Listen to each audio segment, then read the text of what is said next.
Hello everyone, welcome to episode 8 of Trapped in My Mind. Today with me I have a very special guest. It's my girlfriend's dad, Chris.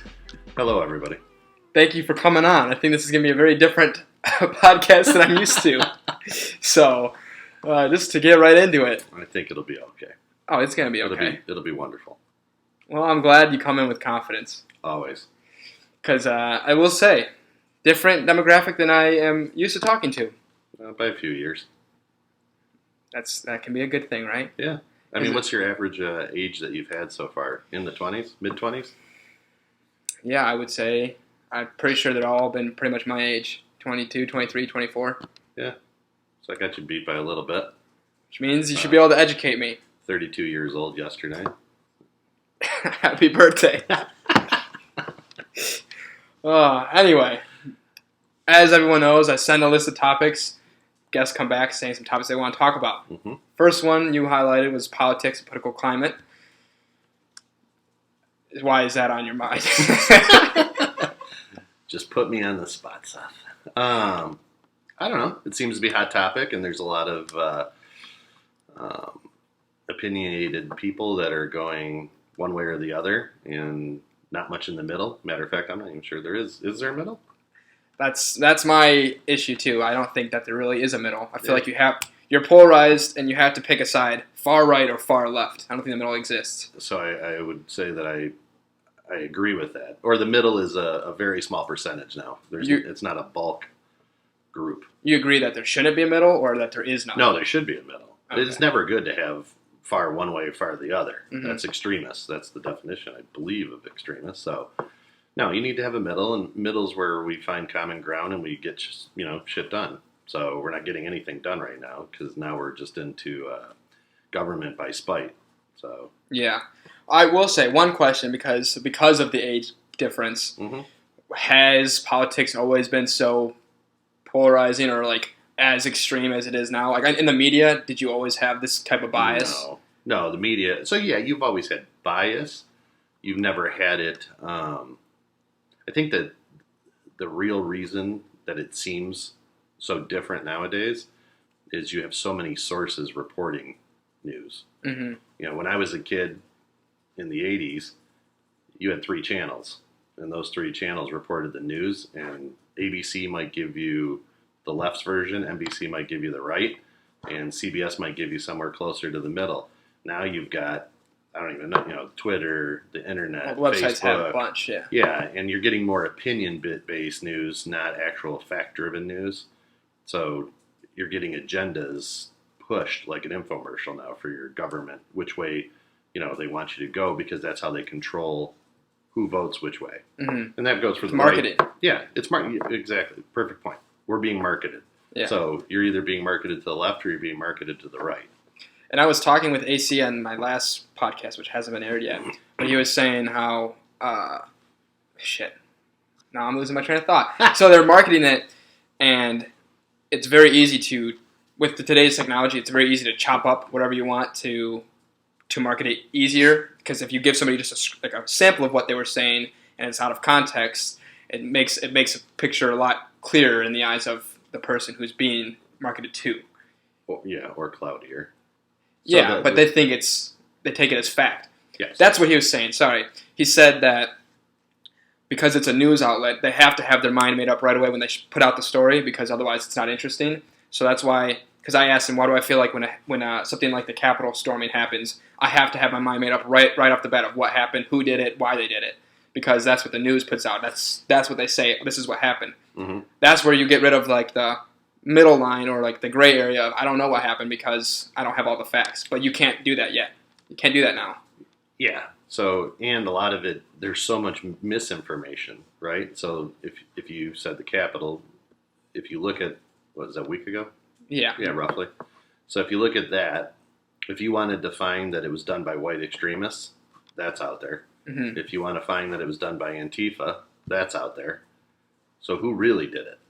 Who were the people that actually did it and why? That's the part that you lose when we do misinformation campaigns. This is, you might not be old enough to know, or you surely don't remember because it was in the 80s, but this is what the CIA does to other governments when we're trying to overthrow a dictator in foreign countries, especially like South America. They spread disinformation, and Just they get the gaslighting. people, and they get the people to uprise against them because of that, and that's how you turn a government. So now you're having a psyop run on your own country by the media groups. So there's a bunch, one, I might be a Trump supporter, right? Yeah, I have questions on that too. But we've talked previously that I'm not 100% behind Trump and his movement. I'm behind what's best for me and America and the citizens of this country. And and if that happens to be a Democrat, God bless, that's what it is. It's just not right now in my book, or not my book, in my mind. So, it's what's best for me and my family, and then generally, if it's good for me and my family, it's good for most of America, since I fit into the largest category probably in the United States. So, what questions do you have? I think this is the biggest question anyone have, because I would say I don't really know exactly where my political opinions lie, but I will say policy-wise, I'm probably more so Republican. Social issues-wise, I'm probably more so Democrat. That's why I never know who to vote for, because now in politics, every time I've been voting, it's such polarizing figures. It's like you have one very extreme and one very extreme, and I don't want to vote for either of them. So I guess my question would be, how do you explain your support for somebody who is perceived to be so racist and so vulgar, and I don't know what the word. I mean, you can use any word in the dictionary. Not saying that he is, because I don't know. You can obviously pull clips that support both sides, but I think that's, at least in my generation, that's his biggest issue, is that people see him as some type of monster, despite what his policies are. So how do you continue to support somebody who everyone else sees as a monster, I suppose? Well, I mean, there's 75 million of us that don't see him as a monster, so not everybody else sees him as a monster. True. The racist deal, I just dismiss, because to me that's completely false. There's no proven fact that he's a racist or that he does racial-driven things. I don't think that he's caused any setbacks for any class of people via race, right? He is vulgar. He is unpresidential. He is everything that the white trash fan base wants. So he's playing. First and foremost, he's a reality TV star. Yeah. Right, and then / billionaire, and now / politician, president. So he's working the crowd. So the base wants somebody who comes in that can relate to, right? So his base is yee, gun-toting, love America, and rebel flags.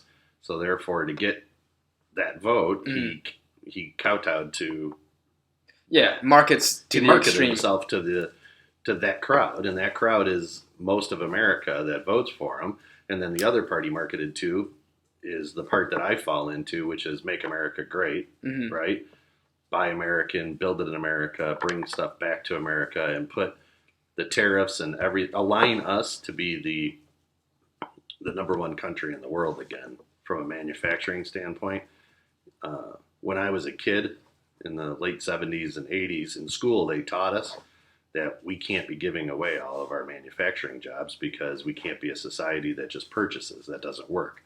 Well, today, here we are. We're the society that mostly just purchases, right? We import most of our goods. Most of it's from Asian countries, all your electronics, a lot of your cars now. But we export a lot. We export a lot of agricultural products. We don't export a lot of manufactured goods. Goods that you use every day in households, right? Okay.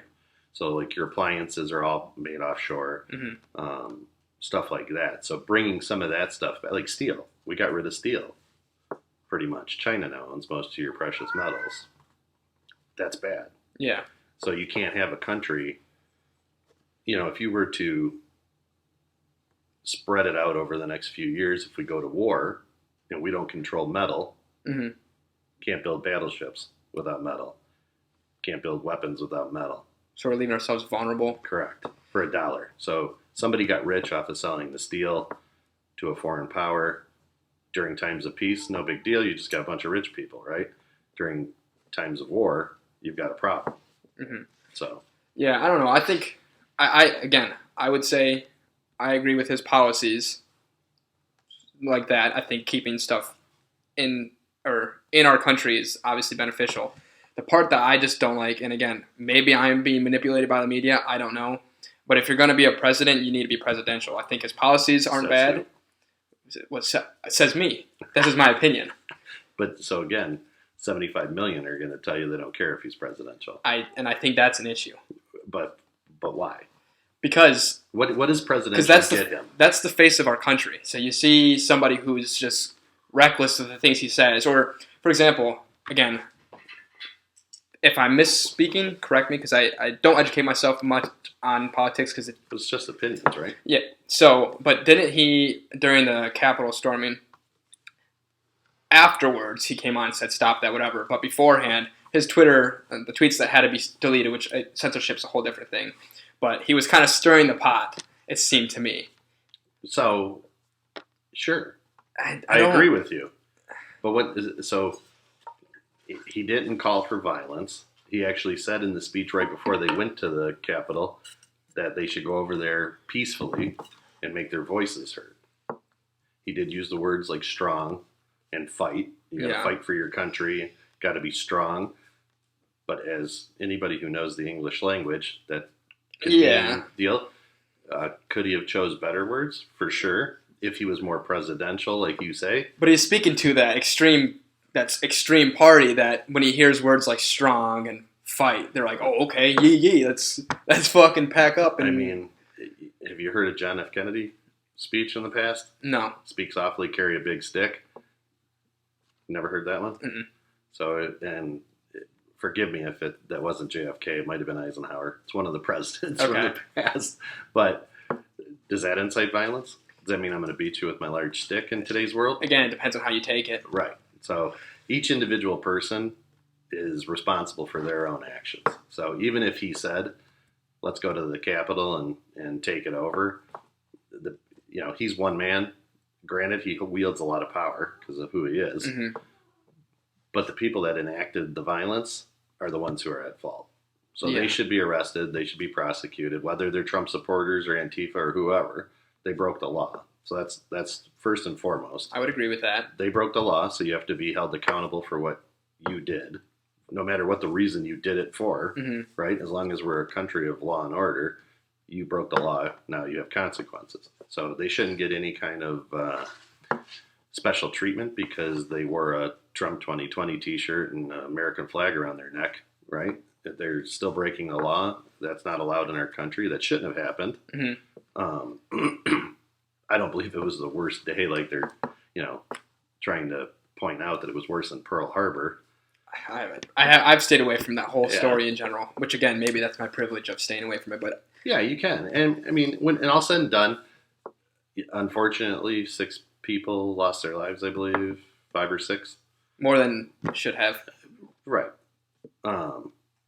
Outside the police that lost their lives, the other ones put themselves there and were breaking the law during the point where they lost their lives. So therefore, again, if you're in the process of committing a felony and you're shot, you chose to commit the felony in my book. Yeah. So therefore, you take the consequences that might come with it. One of those consequences might be you get shot, or it might be you go to jail, or it might be you get away with it. I mean, in today's world, I doubt it, especially at a place like that with the technology they have. I doubt that you're getting away with anything. But that's just the thing, don't put yourself in a bad spot and be careful what you're doing, right? Mm-hmm. So as much as I support the movement and the president, I'm still not going to the Capitol that day. Yeah. Well, that's the thing too. That's the thing too is I guess that's my main reason for wanting the president, no matter who it be presidential, because his type of behavior in the press or in speeches or whatever makes a certain portion of the country feel not accepted or hostile, and so now anybody that supports him, even though they might not be the extreme that he's marketing to, are pictured as such. For example, if you came out and said you're a Trump supporter, people are probably going to think you're racist, you're homophobic, you don't like women's rights, whatever. But if somebody who knows you, if you were asking that question, they probably wouldn't say that's true, right? Right. Which is if you had somebody who wasn't as controversial, I think you could support them without being absolutely canceled. So again, I'll go back to the 80s. We didn't have cancel. Yeah. Right? Reagan was a very polarizing president. You either were a Reagan supporter or you were part of the Democratic Party. It was split pretty hardcore back then. Granted, we didn't have social media, so getting it out was just by word of mouth with your family, friends, the bar, blah, blah, blah. But that was, outside of this president, that was the last time I could remember where the country was pretty split. People either hated Reagan or they loved Reagan. There was no real in between there either. And the country was in a recession, pretty Which tough. makes it harder. Yeah, and it escalates tension because now you're in a stressful situation. Yeah. If you had social media back then, you probably would have been close, except for Reagan was presidential. He spoke very eloquently and what you would deem presidential. For that point, I think he should be more presidential. Trump? Yeah, I think it could only help him, and I think you're seeing that in the last little portion of his presidency. Somebody put the leash on him, or toned him down a bit. He didn't have the rhetoric and the vitriol that he had prior, and some of the addresses he made to the nation were more, presidential based. Still could go a lot further, but it was a major difference in his tone than he normally would have gotten on there and spewed his normal stuff. So a little bit too late, right? Yeah. But he's going to run again in 2024, so it's not a little too late. He's prepping for the next deal. We'll see. I don't know. He is, and he's going to hold Trump rallies the entire time and just cause complete disarray. I don't like the idea of that at all. I don't want any more disarray. And I understand But for 4 years, you had disarray, right? Well, you had disarray in the media. But I felt like my everyday life, and again, maybe it's because I'm the person that's privileged. I'm the white man, so I didn't feel disarray. But I will say, yeah, in media, I think you'll see it no matter who, and maybe that's just the today's climate. No matter who's elected, you'll see political disarray. If Biden's in office, I think you might see the same thing from the right side as you would if Trump's in the office from the left. So a good way to put it is this. I didn't vote for Joe Biden. I know that's probably going to be a shocker for most. But he's still going to be the president. I wasn't an Obama supporter either. There was some good things Obama did. I didn't really care for Obama. I didn't vote for Obama. I'm generally Republican. I'm a Reagan baby, big supporter. Thought he was the best president we've ever had. But Joe will be our president, right? So you got to accept what it is. Yeah. So whether he won the vote or he didn't, whatever, on the next week he's going to be president of the United States unless some total shit hits the fan down. Yeah. So therefore, you've got 4 years now to get your strategy together for the next vote, and then you change it again, right? So that's what the Democrats should have been doing the whole term of Trump instead of bullshit impeachments and running constant aggravation. It's screwing us as the American citizens. It's not doing anything, right? They could have been working on aid. They could have been working on laws, everything that's way more beneficial to the everyday American than not liking the results and trying to just cause harassment to a guy who won the presidency. So that's what I would hope we would do for the 4 years that Biden's in office, is bring it back to let's work on helping small businesses, getting relief, making tax cuts or whatever. He's not going to tax cut. He's going to raise some taxes. But either way, work on infrastructure, the American people. Don't try to impeach them. Don't try to do shit that causes chaos. Yeah. Work on the American people, make their lives better. And then while that's happening, the Republicans should be working on a candidate that can win the presidency in 2024. The Rock. He's not a Republican. It's a joke. I know. But he'd probably win. So if he ran, he'd win. Yeah. So back in the day, at the end of Reagan's term, Hulk Hogan said he was going to run. Oh, boy. he probably would have won because back then he was probably the most polarizing Popular Rock. guy. He was the yeah. Rock before the Rock, right? Hulkamania was running wild. I'm not sure if you know that. A little bit. Say your prayers, eat your vitamins. I see that goes right over my head.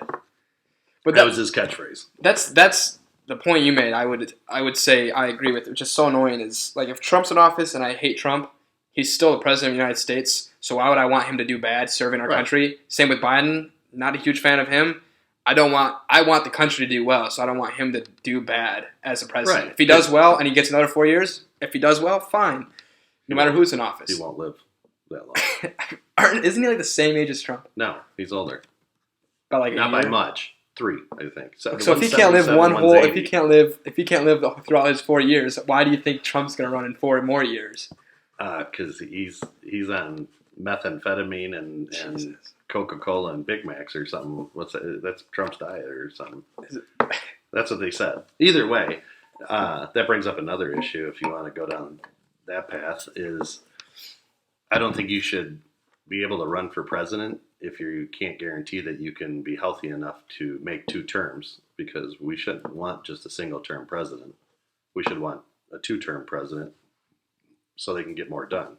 Well, is there a test that say that you'll live 8 years? No, but if you're 80 and you run for president, the chances of you making it to 88 go substantially down because of just the expected life expectancy, right? If you're 45 and you run for president, I'm going to say that you're probably going to make your 2 terms if you get that lucky. So right? Are you saying we should put a cap on age? Yes. Well, there is. So you have to be a certain age. I Yeah, believe it's like 35 or 40. I think it's 40 or 45. But either way, you can't run younger, so you should put hey, let's call it 75 or 70 years old is the cap at which you can run. Honestly, it probably should be 65. Just so people run into all kinds of health issues. You can't have your president, get dementia in his second term, boy, yeah. right? Or have some other form of old age disease that is common in people of that age bracket. Yeah. And I'm not saying it's not discrimination against old people. It's just working the percentages, right? You're the leader of the free world. It's not a good look, nor does it do our company good if the president gets a terminal illness or gets an age illness while he's in office, because that takes him away from being able to run the country. It's just working statistics. But that's why we have vice presidents, right? That we're supposed to like, and that are supposed to run. Tell me one good thing a vice president's done in your lifetime. Right? Nothing. Nobody knows. They're there just in case. I honestly forget who the vice presidents are most of the time. But that proves the point that they're a position that holds nothing unless something drastic happens to the president. Yeah, that's their insurance policy of if you're too old or not healthy. Mm-hmm. Like, what's a vice president's job? What does he do? Plots the murder of the president. I would say that's probably pretty correct. If you've watched House of Cards. Oh, awesome show. One of the best. Game of Thrones, House of Cards. That's the top 2 ever. Yeah, but you probably watched the original House of Cards. Mm-mm. You watched Kevin the one with Spacey. Yeah. Yeah. Well, you can't talk about him. Oh, yeah. You get canceled. Kevin who? Yeah, you get canceled. But It was a great show. Yeah, I know. I'm thinking of rewatching it, but I don't know. Yeah, you can't. You close your eyes when Kevin Spacey's on. Yeah, well, I heard they're going to just recast it without him. Mm. I mean, you probably could, really, honestly. Especially for people who never watched it. You could. No, he makes that role. He does. But, I mean, actors are, there's other actors that could step in. I don't know about that. So, I guess, so would you say that moving forward, because of social media and the tension that is in America now, no matter who is the president going forward, we'll probably always have some type of great division? Yeah, I think here's what's going to happen. This is my prediction, so take a snapshot of this. Well, it'll be recorded forever, Yes. so. You're probably going to get a rerun of exactly what's happened for the last 4 years. You're going to do a sham impeachment trial. You're going to run... On Biden? Yeah, you're going to run, bullshit constantly at him. You're just going to cause it to where he can't get anything done as much as you can.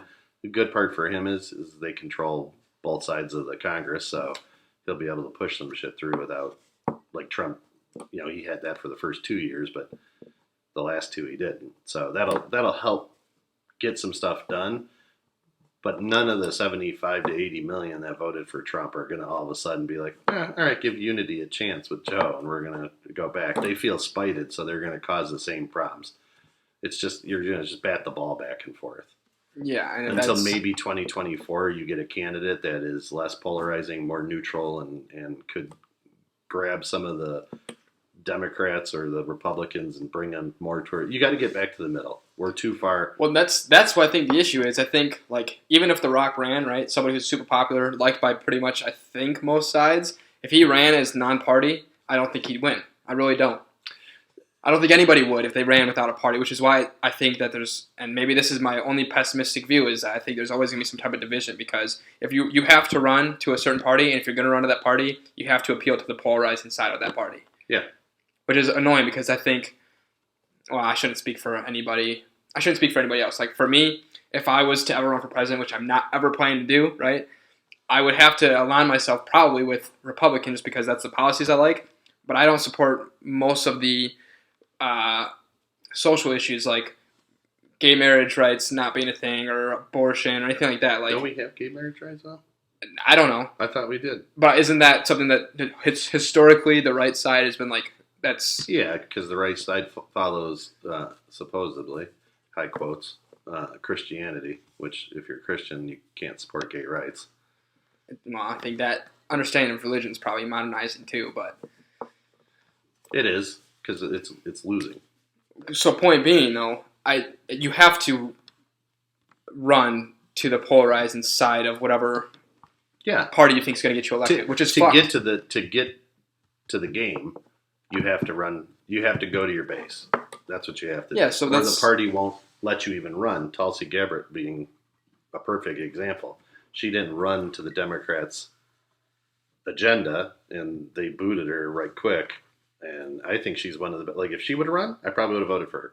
If she would have won the primary and been the Democrat Republican, I would have voted for her, because she's got a lot of good ideas. She's got a lot of weird stuff too, but she's more towards center than the rest of them by far. And she's not a lifelong politician. Plus, she's a veteran. You know, she's got some good, and she's younger. I think she's 40-ish, somewhere around there. I don't know who you're talking about. You don't know? So Google. Listen to Joe Rogan's podcast with her. It's very good. She's got a lot of good ideas. She'll be a force. I think she'll run for a third party probably, or something. Even the third parties don't stand a chance, I feel like. And that's because of the money. Well, see, that's annoying too, because I don't really fucking care. I voted for the third party, okay? And I, by some of my friends, was called racist, or was called... How are you racist for voting for the third party? Because I didn't vote for Biden. And if I'm not voting for Biden, it's a number against Trump, and that makes me racist, because if I'm not supporting Biden and everything he stands for, then I'm racist, because the other side of that is Trump, who's mega racist, right? So you got friends that are got some issues with...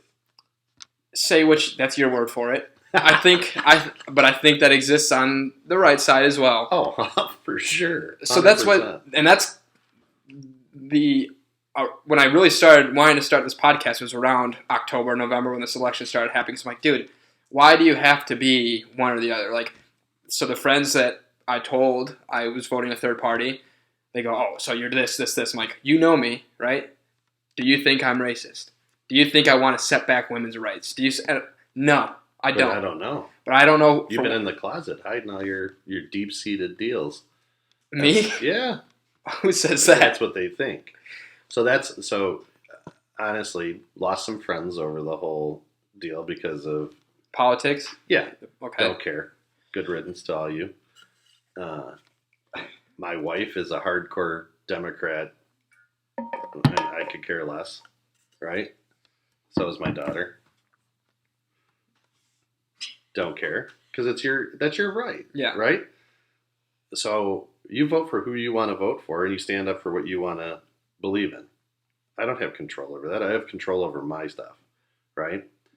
I'm not going to love you any less because you voted for Joe Biden. I'll tell you that I think you're crazy, but I'm not going to shun you and be like, oh, well, we can't be friends, Seth, because you didn't vote for Trump, so you're out. You're out of my circle. What does that thinking get you? Well, that's not again, I agree with that too. But I just don't like when you paint what my beliefs and convictions must be because of who I made. Well, in this case, it wasn't even who I voted for; it was who I didn't vote for. Yes, which I was just like, that's. I mean, I have people that have known me since elementary school that once they found out that I was a Trump supporter, told me that I was completely racist, and that because if not, you couldn't vote for that guy. Yeah, that I have no morals because I voted for this guy, right? I mean, really, you've known me your whole life. Mm-hmm. What? So why were you hanging around with me then? Yeah. So you it's not like you just flipped a switch and changed. Right. So I've been this way my whole life, and you've been hanging around with me. What's it say for you then? Instead, you got caught up by what they're telling you, which is, again, we go back to the beginning of this conversation, is you're being marketed, right? So they're telling you Trump supporters are bad. Trump supporters are racist. If not, they wouldn't vote for it. Same thing. You're going to get the script's going to flip in another week, and you're going to get a lot of hippies, communists. Yeah, socialism. We're losing the country. Yeah. It's all over. Blah blah blah. In real life, we're probably all going to go about our day doing the same stuff we've been doing. The taxing is going to be the only visible difference that you might affect your daily life. Outside of that, any of the laws they change, where they, whatever they change, most people aren't ever going to notice it. So, really, you got 4 years to do something about it. So, do your part, get out to vote the next time, and hopefully it goes the way you want it to go. Well, that's another thing, too, is I bet you a lot of people who are canceling you based on who you didn't vote for or who you voted for didn't vote in the smaller elections aren't. And I'm guilty of that. And even when it comes to the regular elections, I don't know where to even get my research from, so I just don't do it. And then it's like, well, I don't know who to vote for, but I also think it's un-American not to vote, so it's like, I don't fucking know. Yeah, everybody. So I'm guilty also, voting at your community level. Yeah. Never have, I don't think. Maybe once. Not much. Yeah, but how do you also find out any information about those people? Yeah, it's there. It's just not you're not being beaten with it like you are for the presidential. Well, maybe that'd be better. Right? So you get mailers, you get, you drive down the street and see the elect Joe Brown for city council. So then that should tell you that an election's coming up. But yeah, you have to put more effort into getting out for your city vote. Because otherwise you can't be mad at who made it to the end. Yeah, because all those people are getting their start in politics, and you don't know where they're going to go. Could be a mayor of your city one day, could be the president of your country 10 years down the road. So if you don't like them or you don't support what they're doing, you probably should get out and vote. And you also can't bitch that your city's doing stuff if you don't vote, right? Yeah. So well, and that's where I feel guilty, because I didn't really like either of the primary candidates this election, but I mean, I didn't have any hand in not putting them there because I didn't vote in the smaller elections. But I've also talked to people who are, voted for Biden, and they're saying, I didn't like him, but I liked him. I disliked him less than I disliked Trump. It's like, okay, but you're canceling somebody for liking Trump. If you really cared, then you would have voted to put in a better Democrat as the primary candidate, right? Or vice versa. Mm-hmm.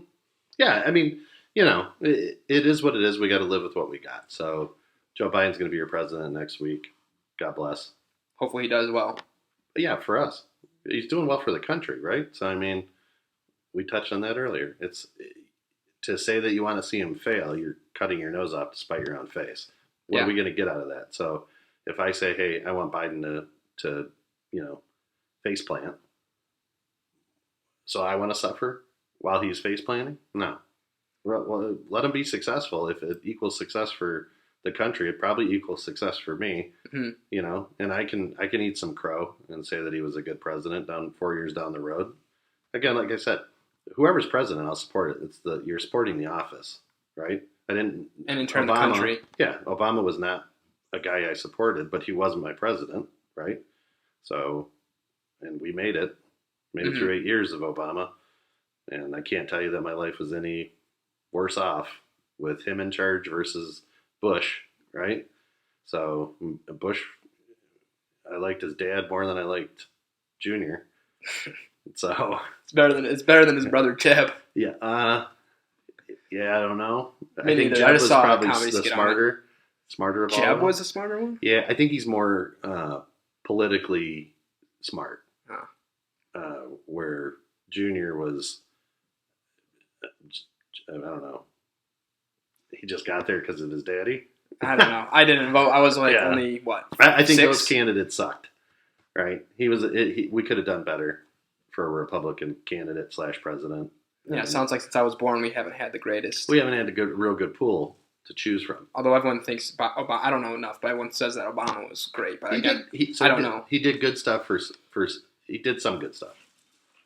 So I don't know. just like pretty much all presidents do. I don't think you're ever going to get some president that everybody's like, my God, he was the greatest thing ever, and we all agree. George Washington. Do you know George? I mean, I read some books and stuff, but I can't tell you. But I'm sure back during that time, there was people that didn't like George Washington.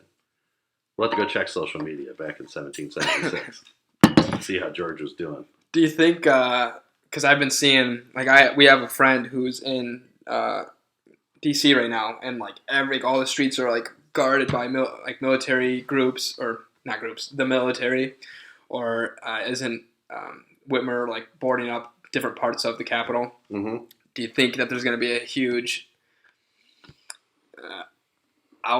outlash come inauguration? Do we want to touch on conspiracy theories? Because that's where it's going to go. We can.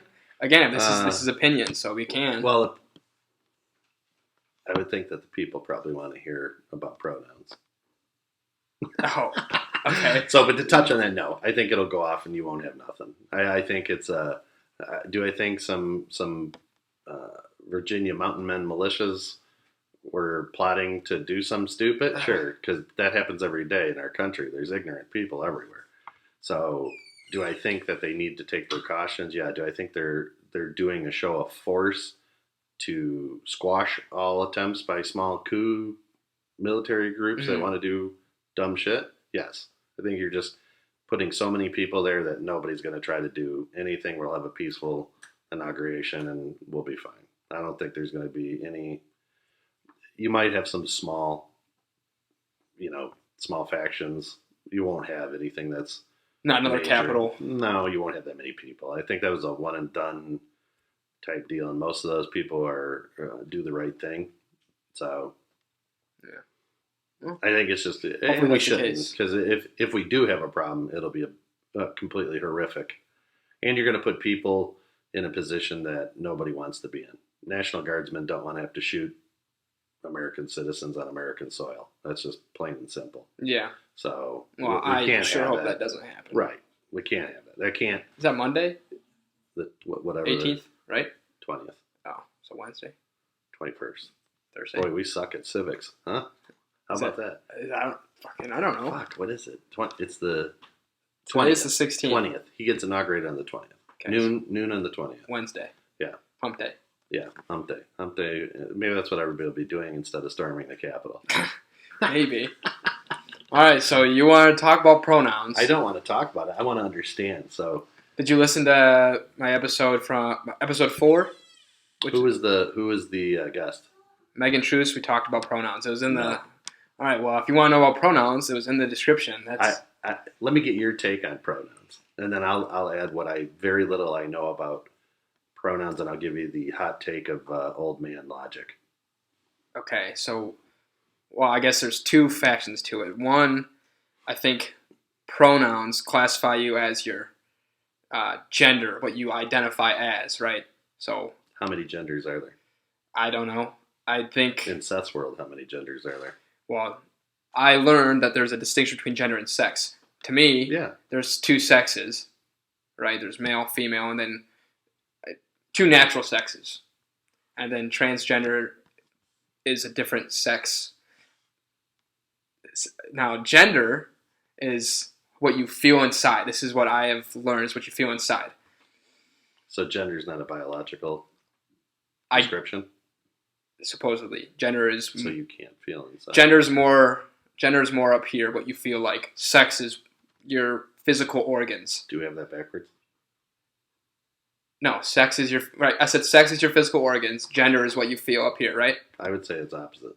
I don't think it is. I would say biologically, how many people are there?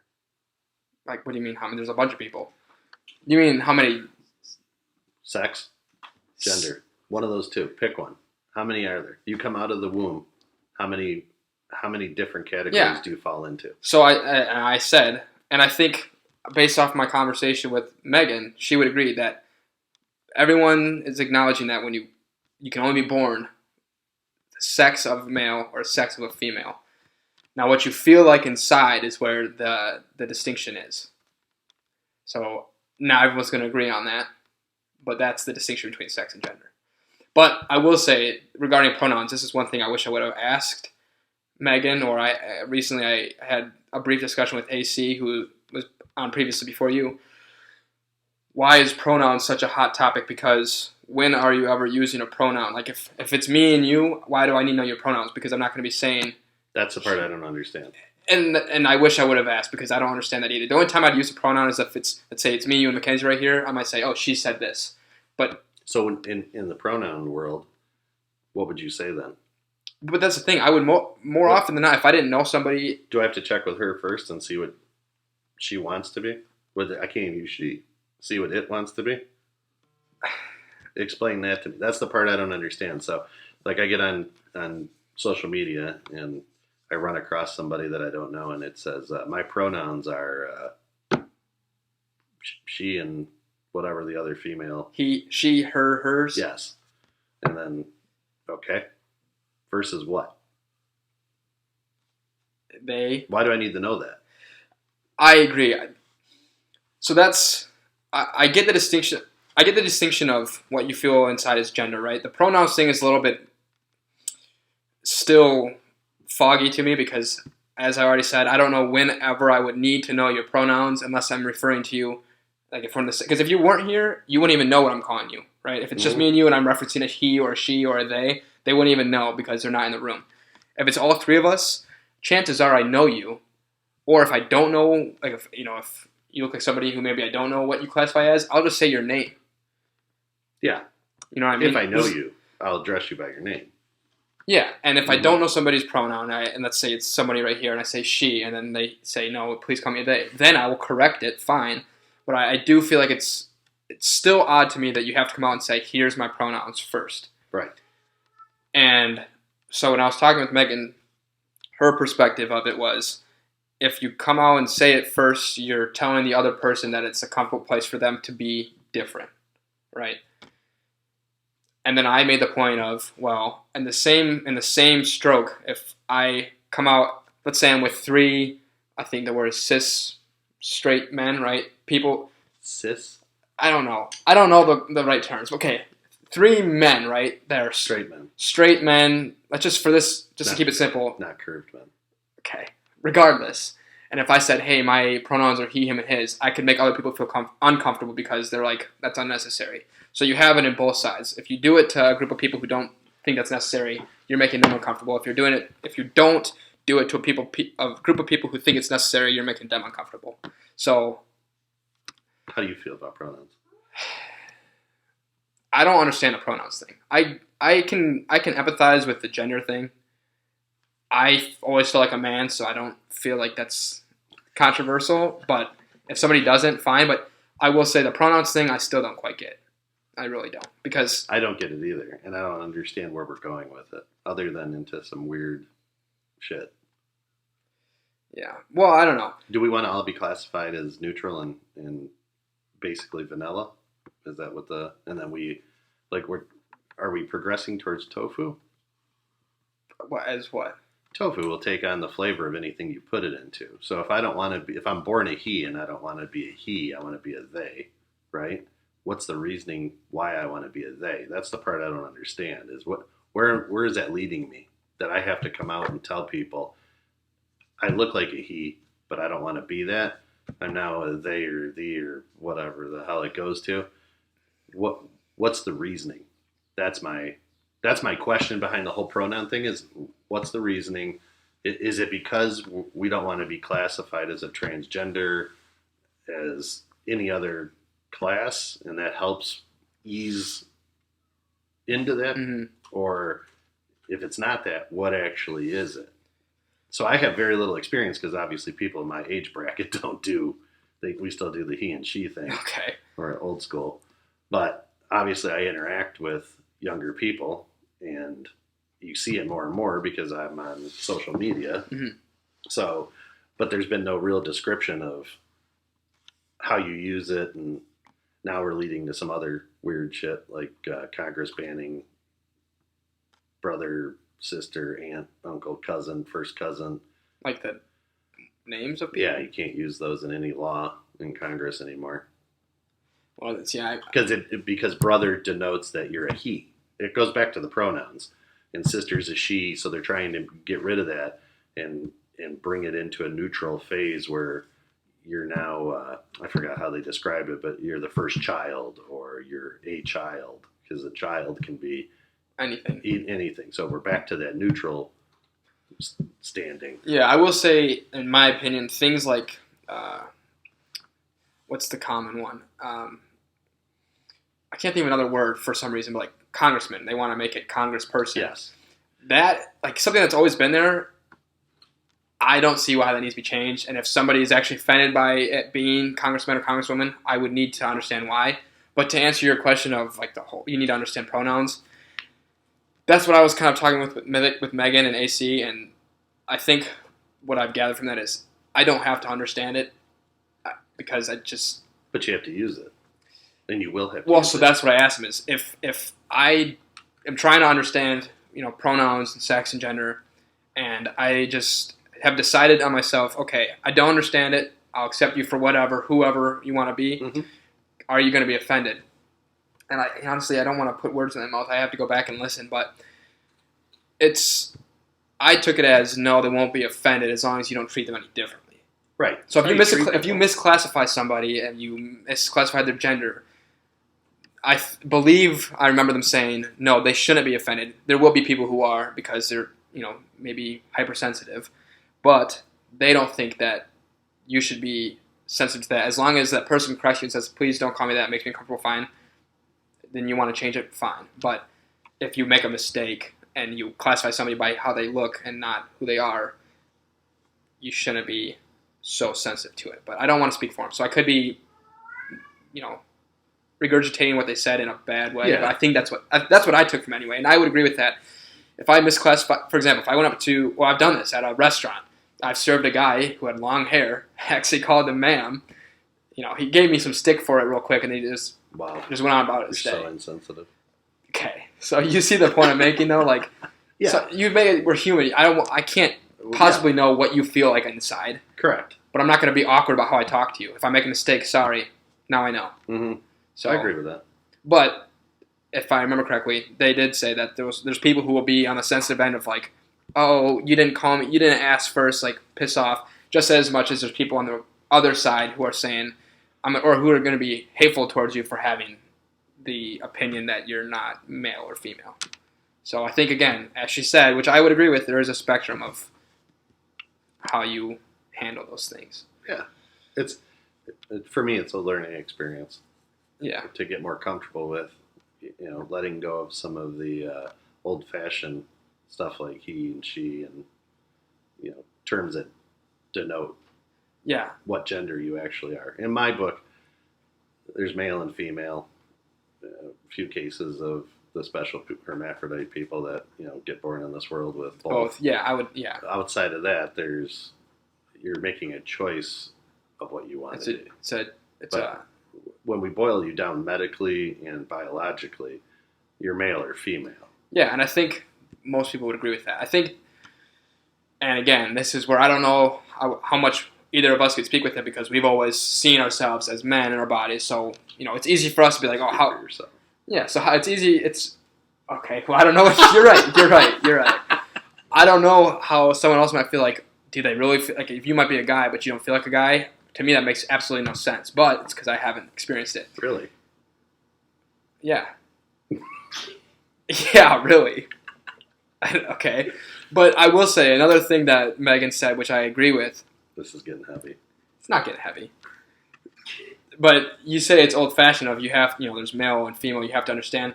I don't know that's old-fashioned. I think it's you are a critical thinker. You have to know, you have to understand something, right? So there's black and there's white. but there's a gray area of. You're making my wife happy right now. Well, I'm not. It is black or white with me. There's no in between. I don't have gray. It's yes or no. Why? It's easier to figure out. So it's probably because my intelligence level boils it down to just two choices instead of I got to adapt and get in the middle. You're either right, you're wrong, you're black, you're white. We don't need to do gray. For the most part. I can... But politics, you said there needs to be a gray area. No, there needs to be a middle ground. Which is the same thing. You have two far ends, there needs to be a middle area, gray area. Yeah, but like for most part of my daily life, we don't need gray. We do have gray because I don't hang around people that just do black and white, right? So I have a diverse mix of people I hang around. Probably skewed towards the black and white side, mixed in with a bunch of gray. Okay. We're getting quite the metaphor here. Yeah, so, yeah, I don't... It's to me, if I could do everything in my life with black and white answers. So... And if we want to take color out of it, I can do yes or no. But... Okay. Or right or wrong. Yeah. I don't even want to speak for anybody else. I guess my only question would be, do you think that maybe only seeing it as one or the other option is not inclusive because there could be somebody who falls to that option? Cupcakes. Okay. Fall to the side. No. So yes, that's not an all-inclusive policy, but right, wrong, or indifferent, I get to choose my policy, right? So for me in my personal life, I don't have to. If I don't want to, I don't have to care what Seth thinks. Yeah. Right. So therefore, I don't have to be inclusive. I can just be Chris inclusive, which is all my choice, my world, my life. That'll work out one way for me. Inclusive might work out even better, right? But we all go through life doing stuff. Yeah. Right? And you learn. That's how we learn. So I'm a much different man than I was 20 years ago. Right and wrong was yes or no. Back then was your only option. Yeah. Thanks to my wife, I've learned over the last decade plus that you when you marry a super sensitive person and you start hanging around them, it wears off on you, whether you want to or not. Yeah. I also think, and this is a little bit of a different tangent, but I think it's funny. I'm not saying you grow more emotional, but you start getting more sensitive because you're in tune with other people who are sensitive. And I will say, just for myself, as I get older and I experience different feelings, now I can, again, I'll use this example. When I watched movies as a kid, I could watch, a movie that would typically make adults cry and be like, you guys are pussies. But now I've felt something. Use that word? Oh, yeah. You just got canceled by like half the pussy culture. Jesus. Okay, anyway. You're worried about it. I'm not worried about it. If people cancel me, God bless them. I think anybody that knows me knows I'm pretty open to whatever your beliefs may be. Either way. I agree with you, though, yes. As you get older, I think where you were going was that as you get older, you get more emotional or learn more emotion, so therefore not crying as a child while adults were tearing up. Seth tears up. Yeah. Yeah. Well, we'll be watching some... You're a pussy. Well, maybe that is. Or maybe I'm emotionally intelligent. We'll be watching chick flicks, and I'll be like, oh, man. Oh, yeah. Shit. So you said that you wake up feeling like a man most days? Yeah. The survey says that's not true. Are you the survey? No, but by crying at deals, men don't wake up and cry. Now you're putting yourself back where you were 20 years ago, black or white. I'm just joking with you. Yes. You can cry in movies. You can cry whatever. You're in tune with what you need to do emotionally. Yeah, I know. I don't feel. You're no less of a man for crying. Well, I did learn that. So, like 20 years ago, I wouldn't have cried at anything because I grew up hard on those streets. I don't know if anyone out here can hear the peanut gallery, but she's laughing at him. Oh, okay? So, old man topics. You wanted to speak about old man topics. We still have some time. Yeah, I don't know what that... We're going to go a little late. I think we're pushing for at least 120. Okay. What's old man topics? We covered some of them, like the pronouns.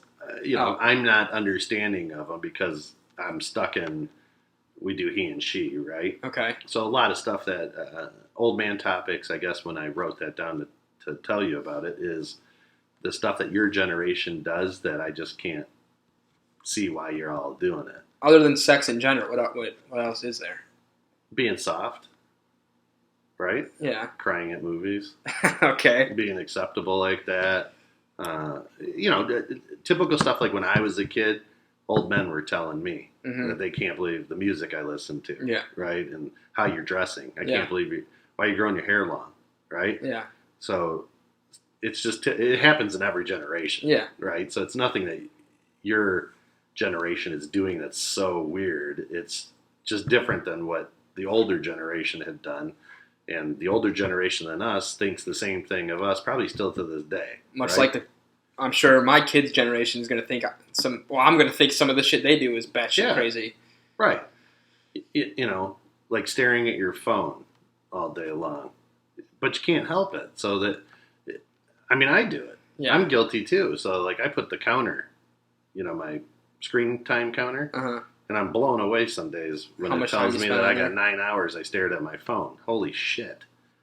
So then I actively try to just distance myself from my phone.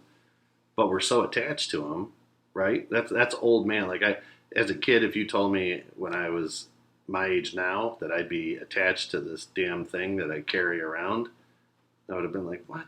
I'm not going to look at that thing all day long and play games on it and sit. Anytime I'm stationary, I'm going to have that phone in my hand. Yeah. That's just not, that's just not how we do it. Yeah. So old man topics are that it's accepting that a new generation is coming of age and doing stuff that might be completely different than what was acceptable, right? Like, we didn't have transgenders when I was in the 80s. We did. Don't get me wrong. They've been around forever. But you didn't acknowledge it, and they were considered weirdos, right? Yeah. You can't say right because you weren't born. But that's what they were. Yeah, so that's what it was. But now they're mainstream, right? Like, I wouldn't think anything. You're a transgender person. Okay, go about your life. I've run into plenty of transgender people. It doesn't bother me. Why is she laughing? Like, that's not true? I don't know. She thinks her father is I don't know. She got it completely... She doesn't want to admit twisted perception of it. Well, okay, but... She puts me in a box. I'm in a box. As far as the transgender thing goes, maybe in the day and age you were growing up, they were weirdos, but I think they're always humans, right? So I think the difference now is we accept them as humans you can still think that their belief of wanting to be in a different body is weird, right? Your sexual preference and how you want to dress doesn't make you any less of a person in my book. So therefore, you can do whatever. Like, you shouldn't have to have transgender rights. You still have human rights. Yeah. Right? I think that's the issue, is that we put a fucking label on everything. Yeah. And your sexuality, too. Right. What's it matter? So if somebody gets up in the morning and he's supposed to wear pants, but he puts on a dress, does that affect my day? No. Not at all. And if I got to work with you, who gives a shit? If you're able to do the job and you're able to get what needs to be done, I don't care what you do. I don't care, period. Right? A good person is still a good person, no matter what label, orientation, whatever. It might not be something I want to experience, but I'm not going to hold it against you, right? So just like I do shit, I guarantee that a ton of people disapprove of, or I have, right? But that doesn't affect them usually. So therefore, I make my choices. If you wake up and you want to do something, you make your choices. But at the end of the day, as long as you're productive in society, I don't give a shit what. You could be whatever. You could be a unicorn if you want. Doesn't bother me. That's, I think, another good point of why cancel culture is what it is today, is people don't look at how other people were raised and their interactions. So somebody who's come from an earlier generation that might not understand these things that we expect them to understand now because that's our generation. Well, they're racist because they don't want to adapt to the change. It's not so much that you don't want to adapt. It's like, dude, because of what I went through, I'm not conditioned to think the same way. Right. That's a good way. I'm not conditioned to think the same way. A lot of people are stuck with their original conditioning, and they're not adapting to the world around them. So that's when you get the curmudgeons that are stuck with you're this or you're that. We're never changing. That's the way God intended it to be, and blah blah blah. That's never going to get us anywhere. Mm-hmm. You have to change and you have to adapt to what the world gives you. So you can't just be, hey, in 1960 we did it this way, so in 2021 we're going to do it this way still, just because it's not going to work, right? Yeah, but in the same regard, in 2021 we can't be like, well, you have to understand everything we're talking about because we don't give a shit about 1960 anymore. You have to be Correct. mindful It's that got to go both ways. Yeah, okay. But that's middle ground again, right? Mm-hmm. But if you stop putting labels on a lot of stuff, you'll, in my opinion, and again, it is just my opinion, stop labeling stuff and making stuff special, because that draws more attention to it, and then you get the weirdos that want to go against it. They're raging against what you're trying to accomplish, where if you just enact human decency and normal principles of life, that stuff will blend much easier, right? Instead of drawing attention to it so somebody can squash it. Because for as many people are trying to put it forward, there's always going to be an opposing faction that's trying to squash it. Whereas if you operate a little bit more in the shadow and more on just normal, and just enact the normal principles of life, be nice to one another, try to find peace in everything you do, you're probably going to get it out. They're probably going to advance quicker. Yeah. Right? It'll become more acceptable. It might take longer, but it might not, because we might never accept something that's pushed on us. Yeah. Right? Or something that's deemed special. Right? Like, I don't think there should be the term gay rights. It should be rights for everybody. Correct, because they're no different, right? So it's either a man or a woman still, and they're still human beings. So why do they get? They shouldn't be black. There shouldn't be something gays can't do that a straight man can. Yeah, do. I think that goes back to the policies of. Yeah, it goes back to bullshit. Whatever laws were written or whatever. If two guys want to marry one another, God bless. Again, it's not hurting anybody. No, there's nobody hurt. It's not. And if two women want to adopt a kid, God bless, they want to raise children then. Yeah. Somebody doesn't want to raise kids. That's why there's orphan children and stuff like that. So why would you stop something like that? Just because gay, there's a term? That's the part I don't get, is that stop. That's a perfect point for me. Don't put the term gay rights on something. There shouldn't have to be. Yeah. It's human rights. They got the same rights as everybody else. There's nothing they should. special. They should. Right, correct. They do. By law, if you read it, none of the laws, I don't believe, say that, you get this unless you're gay, right? Somebody has deemed and wrote an amendment or wrote a statute that says, unless you're gay, right? If not, you fall under human rights. Mm-hmm. So, like, if somebody's gay and they don't come out, you don't know. Mm-hmm. So then do you give them their normal rights? Well, yeah. Right. So then there is no difference. So just treat people the same. Yeah, easier said than done. But I think that brings it back to politics too.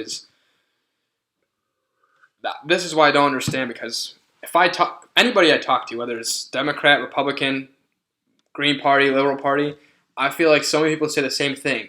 Obviously, some of the economic policies vary, right? Some people want higher taxes to minimize the wage gap, and some people don't. I think that's the main controversy. That's a good topic. That's the main controversial thing, right? A sidebar. Your daughter didn't understand inflation. Anyway. She's not a finance major. Anyway, I'm just joking. But I don't know anybody personally on either side that says that like certain rights shouldn't be taken away. There should be some type of exclusion and a group of people.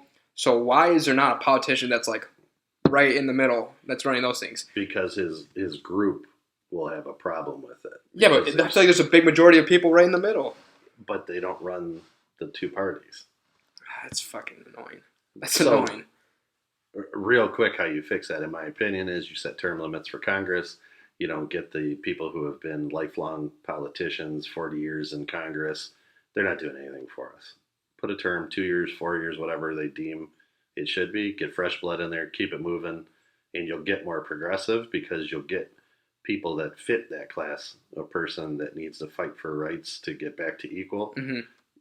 But if you keep the 70-plus-year-olds in Congress that have been in there since the 60s, you're not going to get nothing done because they're stuck in their rut, right? Or they have an agenda driven by whatever money's been paid to them that they're still going to promote.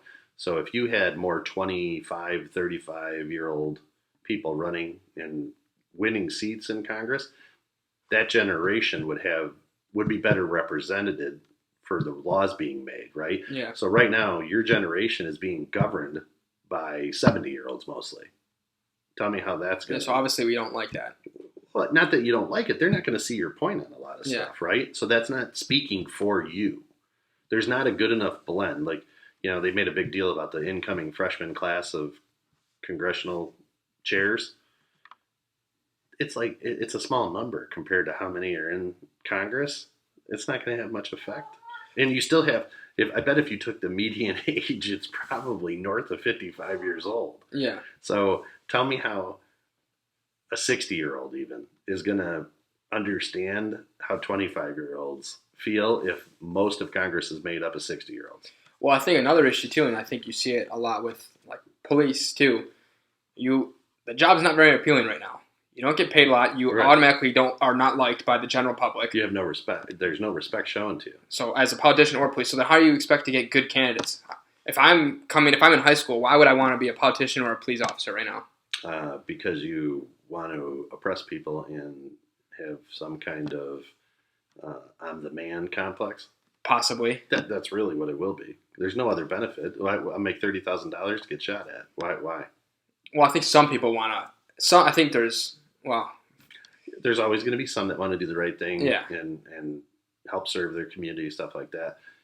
But you're taking away the incentive. If That's I what I'm come to saying. work every day and people shit on me, I'm probably not going to want to be a no matter what police the officer. job is. Right. So I think it's the same thing with politicians. We have shit politicians. Well, I shouldn't speak for everybody. My opinion is the politicians don't really represent what I think is a good or me. Politicians, what they should do. But also, it makes sense to me why these are the politicians, because no matter who it is, you're crucified by half the country right off the bat.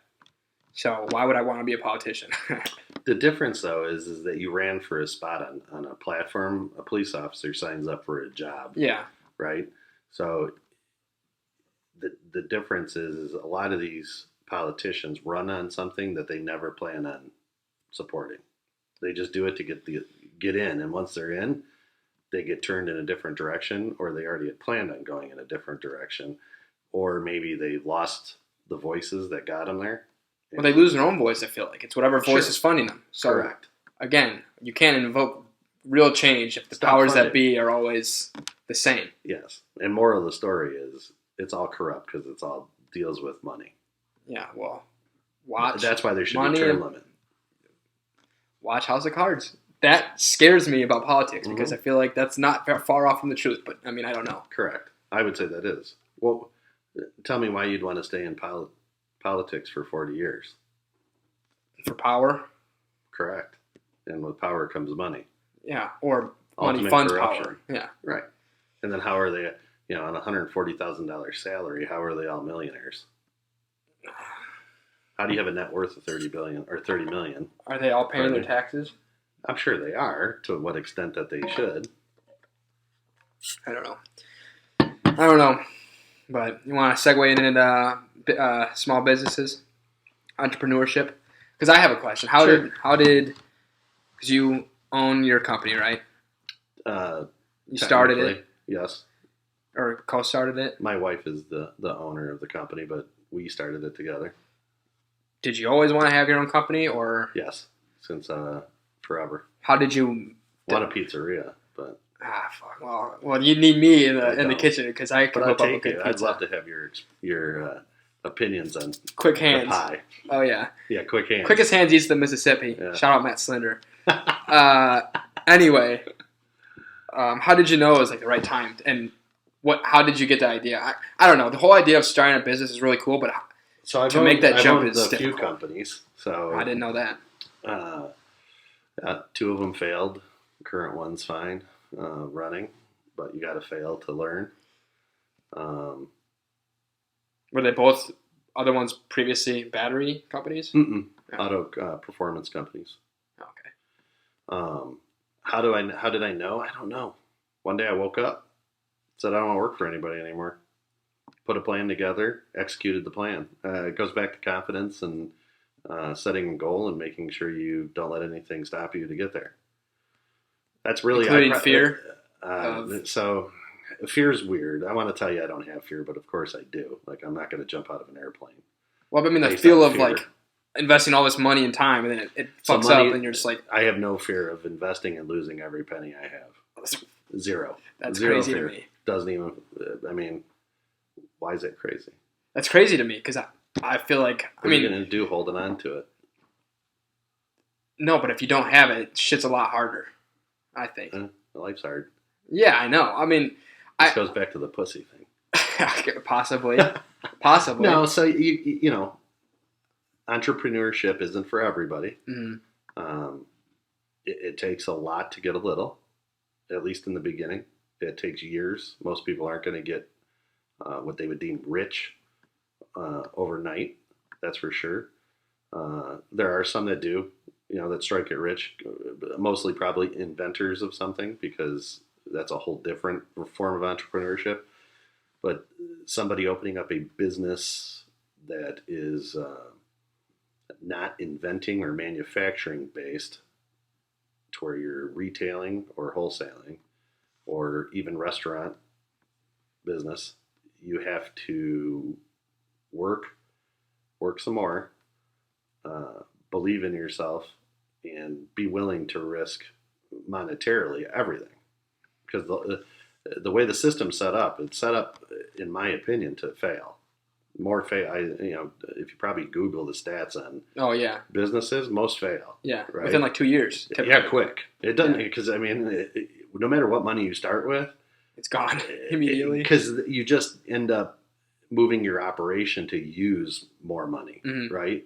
It might even be beneficial to start off with the least amount of money because therefore you have the least to lose, and it'll humble you and set you into a better parameter of operating, Mm-hmm. maybe, where you might get punch drunk starting with a lot of money and thinking, I'll never be able to blow through all this capital I got to invest. And then 6 months down the line, you're like, hey, where'd all the capital go? We don't have anything. Yeah.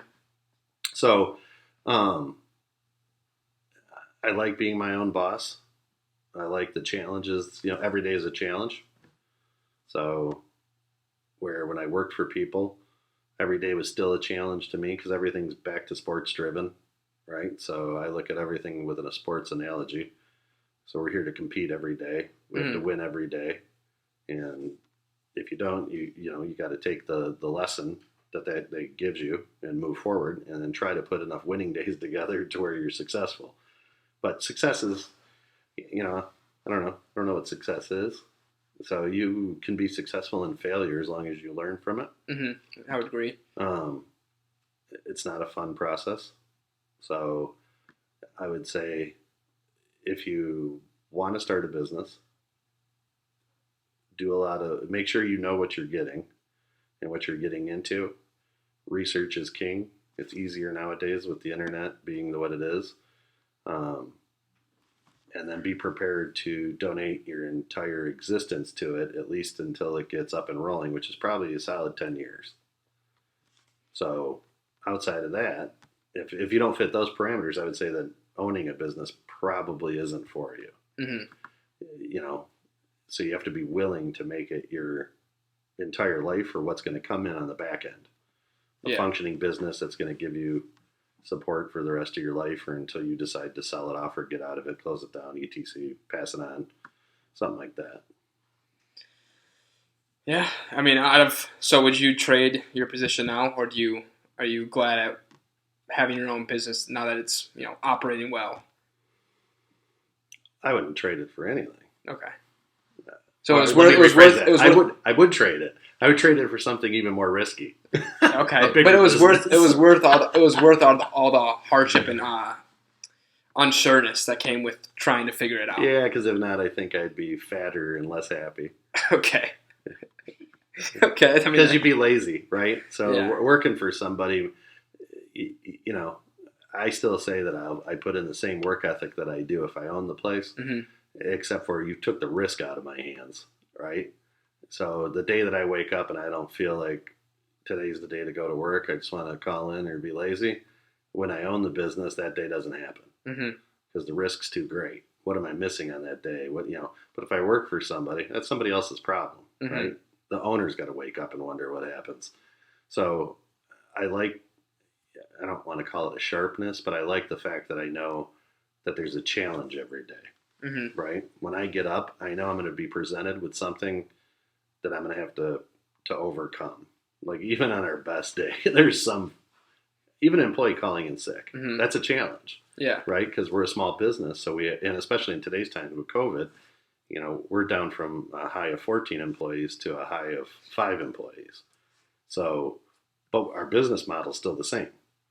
And so nothing's really changed except I cut half the workforce because of, the current situation.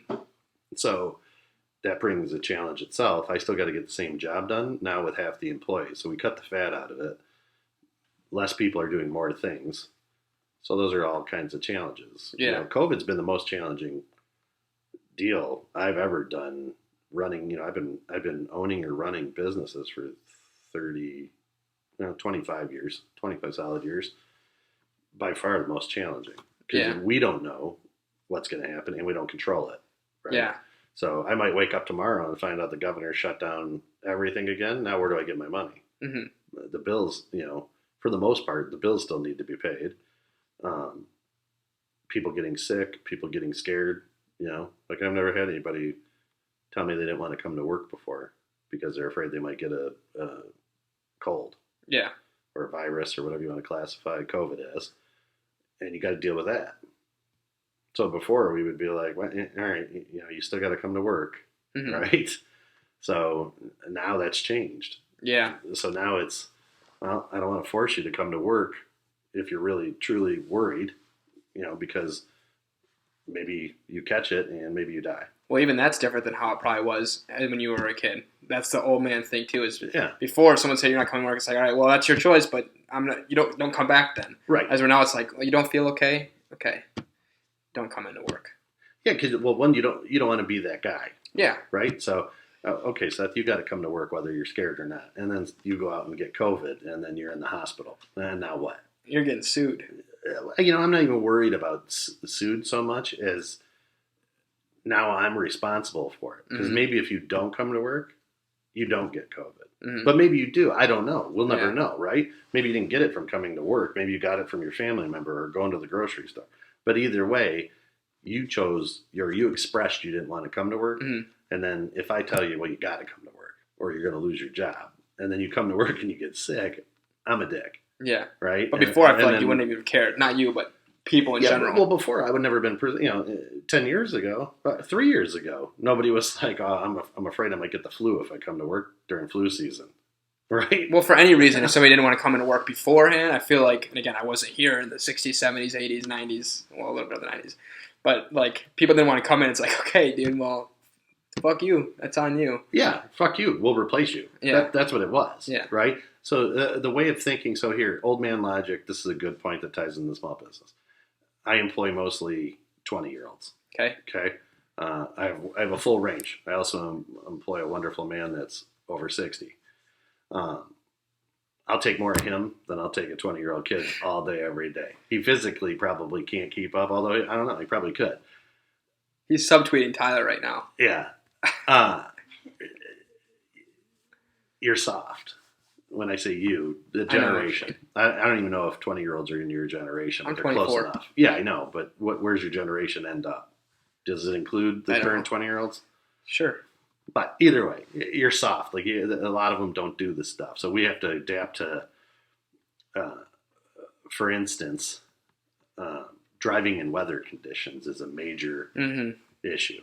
And I'm not even talking blizzard. I'm talking drizzle. Yeah. Okay. Drizzle in the summer with a maybe small gust of a 15-mile-an-hour wind. That's a life-threatening scenario to the kids of today. Where in my day, if you said that to your boss, like, hey, I don't want to drive today because it's raining and it's windy. He'd cut you, Yeah. right? He'd be like, okay, great. Turn in your uniform. We'll see you later. Bye-bye, right?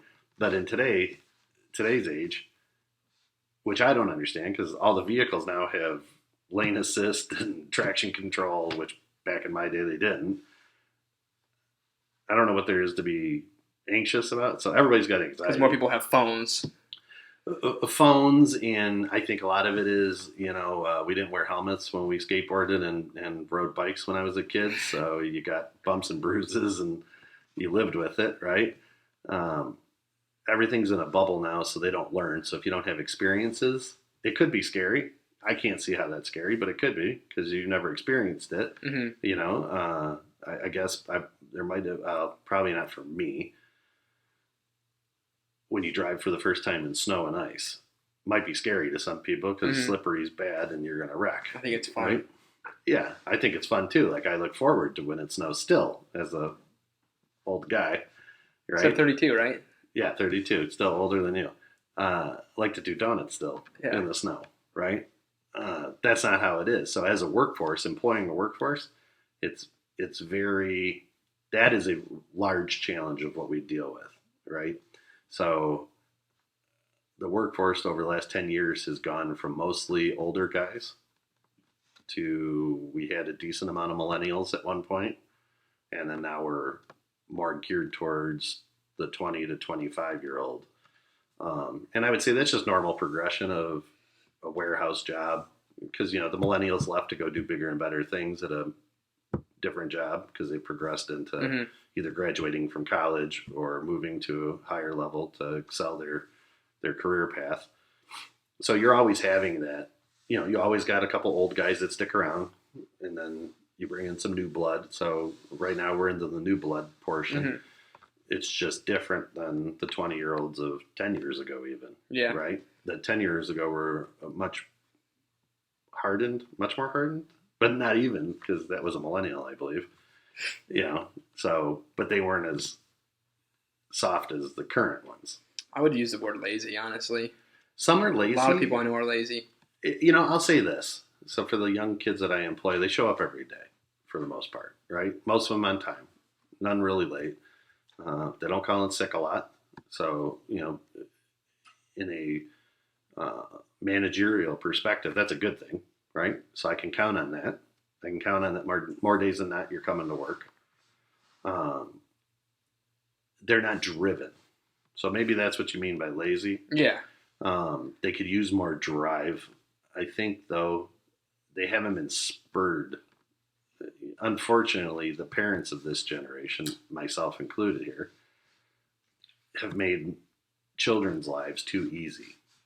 Not that I had a hard life, because I surely didn't. I grew up never wanting for anything. But I grew up in a very competitive household, military family. We did shit a certain way, high discipline. So I think that's what gave me the work ethic. And then both my parents worked their asses off till the day they died. So they never took days off. They never, lazy. I think that's, I can speak for myself. That was the same. But there's some difference. Maybe it's technology. I don't know what it is, but something took away the drive. So the kids of today come in and you've got to push them in the direction that they want to go versus they automatically see a path that they want to go and you just got to hone them in on it. That's a tough deal as an entrepreneur. And when I talk to my buddies that own businesses, if you bring it up to Dave when you talk to him, he'll probably tell you that he's heard the same stories also, that the kids of today are harder. Some of them experience kids that don't want to work. I don't have that problem, knock on wood, as of this moment. Yeah. The kids I employ want to come to work. It's just once they get there, they need some help, right? And a lot of that goes to their parents still do a lot for them. So I think when you get rid of that, you'll see an improvement, perhaps. But those are the challenges that a business owner always has. Whether you own a pizzeria or you own a manufacturing facility, you're always going to have, are all my employees coming to work today? Yeah, well, it's not even so much employing because I obviously don't employ anybody, but working with some of the people in my generation. It's just like, dude, you're literally here because this is your job, and you're comfortable sitting in this job and getting your yearly 1% raise, and just that's fine. And I'm not trying to do that. I'm trying to let's go. But you have drive, so you see that's the difference. So I'm saying, even from a managerial perspective, or from just a coworker perspective, working with people who are just there for a paycheck is so fucking annoying. Yes, it's probably one of the most annoying things. Yeah. I suffered that same deal back, when I worked for somebody. We had that, and that's terrible. One, it brings down morale for the team because they're just there to collect a paycheck. So at a job that I worked at, where it employed mostly alpha males, it was building racing engines. We had a few betas that were mixed into the pond. And there was one guy that he would come out and tell everybody that was his, morning cup of coffee. And now I'm going to tell you that when my 10 hours expires, I don't care what we're doing. We could be in the middle of a team building event. I'm out the door. Yeah. I'll see you tomorrow morning at 7 a.m. when I'm required to come to work. I'm going to put in another 10 hours, and I don't care. And when I leave, I'm done talking about all work. Yeah. And he worked there 25 plus years. Got his minimal 1% raise or whatever it was, cost of living increase a year, and was happier than a pig in shit. So, for some people, that's enough. I never understand that, but I guess having people like that in the workplace makes it easier for me to coast on up, because not that I'm like at a super high position, because I'm not yet. But does it make it easier or does it make it harder? Well, it makes it harder for me to do my daily tasks because you have to work as a team. But I think it's easier for me to,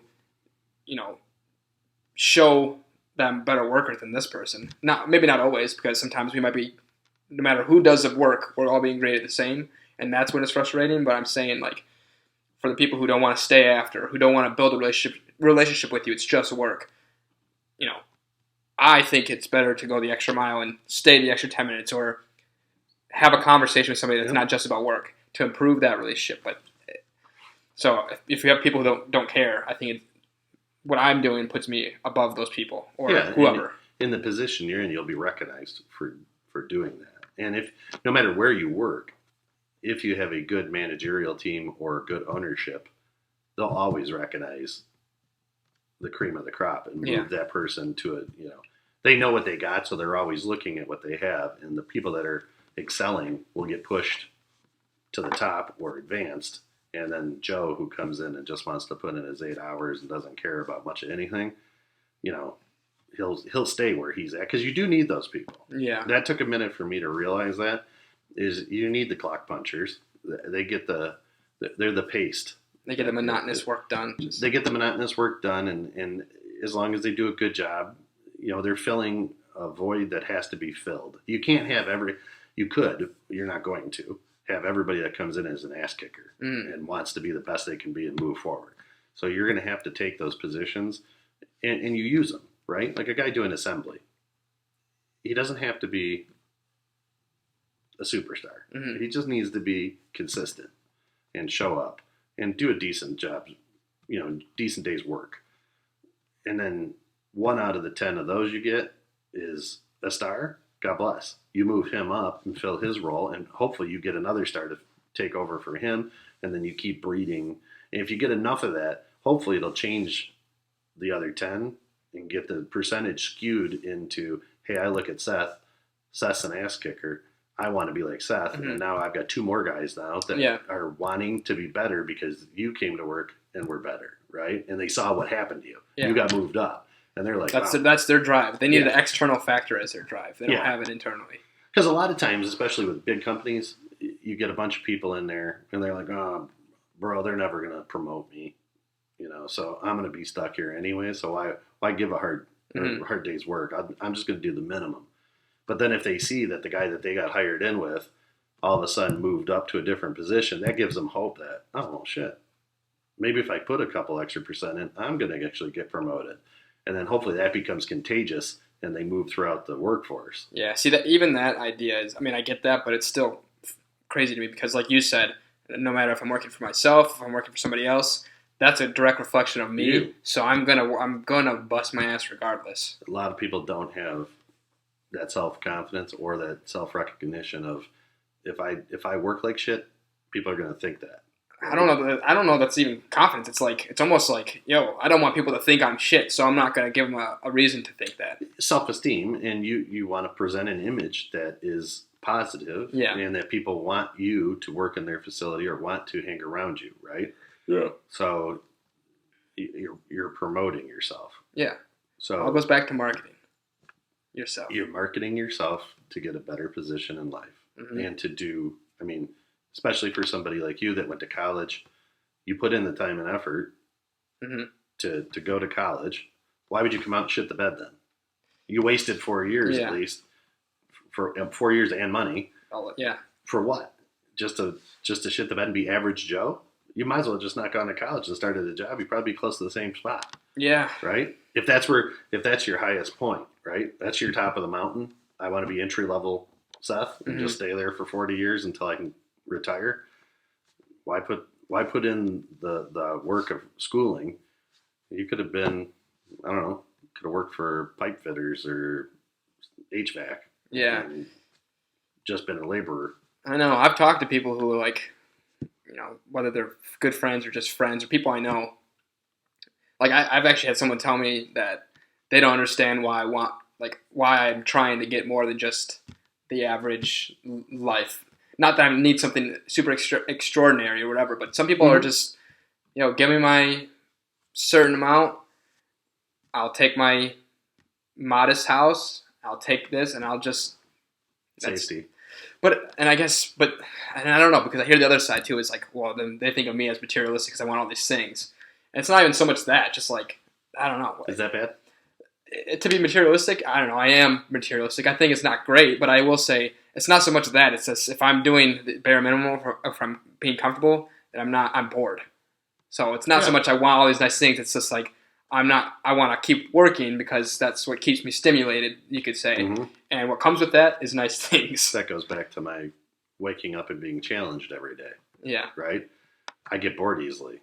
So when I work for somebody, especially if the ownership or management that I work for isn't a real go-getter, where they're coming up and driving results, then I get stagnant because it's hard to stay I get in a motivated. rut. Because then I'm like, all right, what if I'm the only cheerleader on this team and I don't own it? Who am I cheerleading for? I'm not getting any results. Like, I can't get you motivated, right? Either because of my position or you're not buying what I'm selling. So that's one of the reasons to be an entrepreneur too, because then I'm in charge of my destiny every single day. And then I try to fill my voids with other guys that are driven, right? So that's what in a perfect world for me, if I got 10 employees, I want 10 ass kickers that come in every day. They got a plan. And then we just hone our plan together, but we're all moving forward. I don't have to motivate you just to get off of step one. Yeah. Right? Sounds like what you're doing, right? You come in, you're motivated every day. You want to do a good job. You want to move forward. People that employ you should be happy with that. It should be ecstatic, because that's hard to find. That's getting to be a commodity, right? It's much harder for me to find those people. 15 years ago, I would say I had an easier time.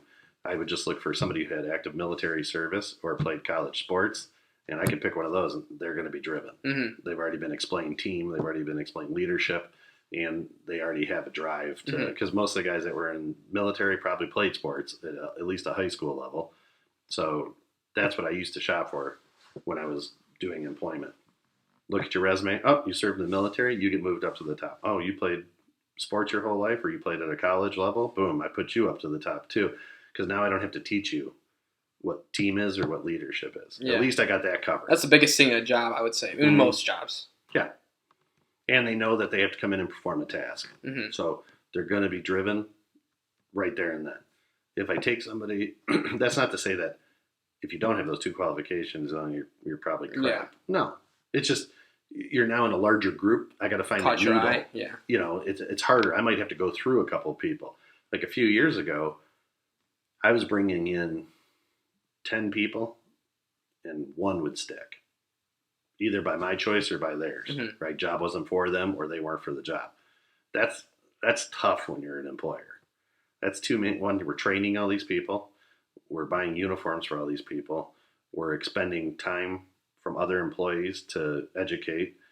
And then for you to quit or me to let you go, I've now wasted however many days you want to Turnover is go. expensive. Yes. Turnover is very expensive. Yeah. Even if the guy only works for a week, I've already invested a decent amount of money into you.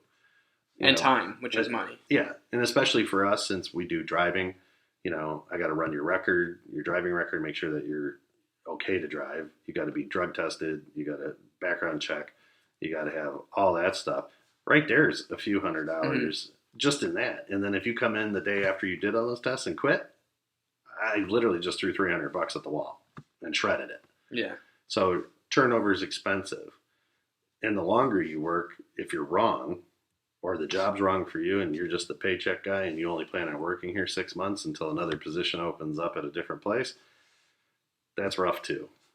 Yeah. It's really rough, especially if you're good. Yeah. Because then I'm hopeful and I'm like, damn, this is going to be great. And then you come in and you're like, oh yeah, I really didn't want to do this job anyways. I just needed a paycheck. Yeah. Because now I wasted money and you took my hope I've away. been there. I've been there where I've worked at a place for like 3 months and I was like, yo, I need to see ya. Mm-hmm. I'm not, well. I would say anybody who's interested in entrepreneurship is give it a shot. Worst case scenario, you fail. Failure is not the worst. Even if you lose all your money. Been there, done that. Got the t-shirt to prove it. You can rebuild. Right? Yeah, money is monetary and it's momentary. So today I might have a zero balance. Tomorrow I might have $1 million.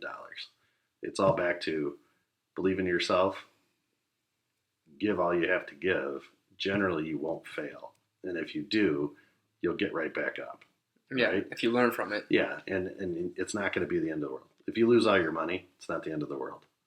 It sucks. Don't get me wrong, because I like nice things too. When they get them taken away, that sucks. But again, you're still alive. You're still moving forward, so you can get back. So if you had nice things one day and it gets taken away, you can have nice things another day. There's no law that says you can't.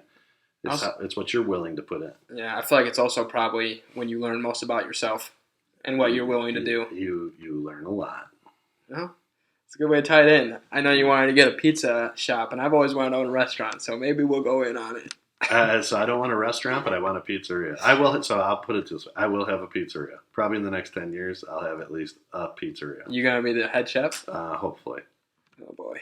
If not, I don't think a pizzeria is for me. I don't want to just own one to go there and eat pizza. Okay, well I'll come support it because I love pizza. I just want a small carry out only. Just do pizzas probably. Like pestos? I've never done pestos, but if that's what pestos fits. In Schwartz Creek or Flint? Oh man, pestos so good. Yeah, so I can plug in pestos for free. Like a 2 to 4 man operation, and just make pizzas. Simple life. Not even just sure. A simple guy. Not even sure I do delivery. So I tell my wife, we had this no boxes either. Bring your own plates. Yes, bring your own. It's a carry your own. We had a deal that we were going to retire and make a pizzeria. So that's probably where I'm going. I don't know. I liked it. I worked at a pizzeria, when I was younger, and it was great. Yeah, bring it back full circle for you. Yeah, I like making food and cooking, so it fits right in. Do what you should love. do pizza and shrimp. Yeah, because those shrimp are really good. Do pizza shrimp. Well, we probably make an Italian spin. We'll start with pizza and we'll work into a full Italian kitchen. So, sounds like pestos. Yeah, very good stuff. One of the other things is do what you love, and you'll never work a day in your life. Yeah. So I've done that. So I've done everything I've ever wanted so far, and it is great. I wanted to build race engines and do professional racing. I did it. You'll never be able to eclipse doing something that you've always wanted to do. Mm-hmm. Right? I didn't want to sell batteries my whole life. That's just what I do. Right? Yeah. It's fun, but I didn't wake up one day and be like, oh, man, I want to be a battery distributor. That's just not what happened. I did wake up and say I want to build race engines. I want to own a performance shop. I want to be a pizza owner. Right? So if you can do that, you always should take advantage of what you only get one shot sometimes. Mm. So if that one shot's while you're 25 years old or it's when you're 45 years old, you take the shot. And generally, if you feel, if you have that much belief in it and that much drive, it's going to be a success anyways. Yeah. Money's a small portion of it. Yeah. There's much more to success than how much, cash you have on hand. Realizing that's probably the hardest part, though, for me anyway. Getting over the risk is the hardest part. The whole, do I want to piss my savings away if it doesn't work? What's that look like? Yeah. Where would you build the pizza joint? Probably in a small town. Okay. You have any ideas? No. Downtown Zeeland was the deal. I don't even know what that is. In the west side, it's a small town. Okay. I want it somewhere where it's connected with the people. Again, it's not going to be something where I'm looking to make millions. Christmas, Michigan. Sure, if it's small. It's tiny. Yeah. I mean, it's got to be big enough to support the rent, right? I've got to be able to sell enough pizzas. Like downtown Holly would probably be a perfect place. Okay. Right? So location, but I don't want to be in a big city. I don't want this to be a household name. Hipster pizza joint. Yeah, I'm not looking to. Again, this is a relaxing retirement deal. I don't ever picture myself being able to retire and sit at home. So retire means I go make pizzas. I mean, that doesn't sound too bad. Yeah, because you open up for lunch at noon. You work till 9 o'clock. Easy day. We're good. We go home. Worst case that happens, I scrapped a couple pizzas. I mean, that's really. Yeah, I mean, yeah, I enjoyed working at a pizza place, but it's good, honest work, making dough. It's just fun, technically and physically. Yeah. Well, and people have fun. So most memories are made in early restaurant life as a kid. That's the goddamn truth. A lot of shit goes down in the food industry. A lot of shit. Oh, don't tell us dirty secrets. I'll leave it at that. But before we go, mental health tip. You got one? Yeah. Try to stay away from being mental. Okay. Elaborate on that. Stress. Get rid of stress. So try to find some way to de-stress your life. Everybody's got to have a way to relax. You get caught up sometimes. So whatever it is, breathing exercises, yoga, meditation, those are 3 things that 10 years ago I would have told you, are you crazy? Those are 3 things now that I would tell you, yeah, you should probably try that. Do you meditate a lot? Do I what? Do you meditate a lot? I do. Really? 10 minutes a day, believe it or not.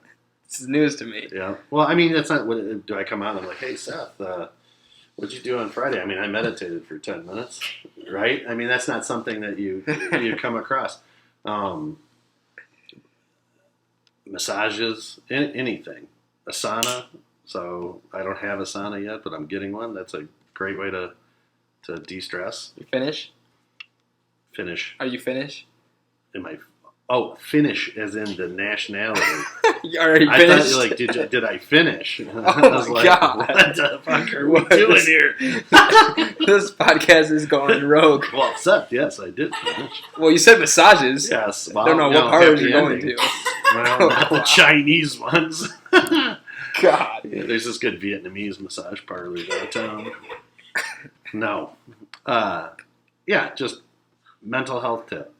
Stay away from toxic people and learn how to de-stress your life, whatever way that is. If it needs to be a massage parlor, so be it. Yep. Whether, Russian bathhouse is also pretty good. Sounds like you're talking from experience. I am. Well, there you have it. So if there's some weird shit that's gone on, I've done it, probably, or I've been involved. But listen, as a man that you woke up every day, you'll never find more masculinity than at a Russian bathhouse. And there's a few around here. You should try it out. It's intimidating to go in at first, but the experience is wild. Well, if anyone's sticking around at an hour and 48 minutes to hear this, or 44 minutes, you know where to go. Hopefully Russian bathhouses. Yes. Hopefully we've been entertaining. Thank you for coming on. If you want to be a guest on the podcast, please reach out. I'm not going to share the handles. Anyway, until next week. Thank you. Thanks.